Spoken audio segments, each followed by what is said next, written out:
What's up guys? Welcome again to another episode of Door Gym. Last workout na nga natin to for the week at syempre magle-leg day tayo ngayon dahil ito na lang yung hindi natin natatarget sa buong linggong to. Kaya sasabihin ko sa inyo kung bakit ito pa rin yung mga workout na ginagawa ko. Anong pa nga ba? Simulan na natin to. Let's go! First workout nga na ginawa natin ay nag-goblet squats tayo.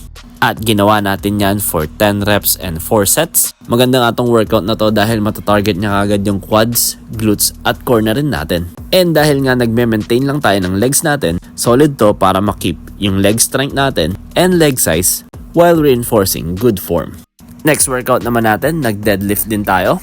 At ginawa naman natin yan ng 3 sets ng 8 reps. Solid na workout to guys para sa posterior chain nyo. And parang good whole body workout na din siya kasi nasasama na rin yung back natin sa workout na to. At maganda din siya dahil bukod sa hamstring at glutes, nakakatulong din siya para sa lower back natin.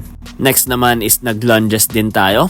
Ginawa naman natin to ng 3 sets of 10 reps for each leg.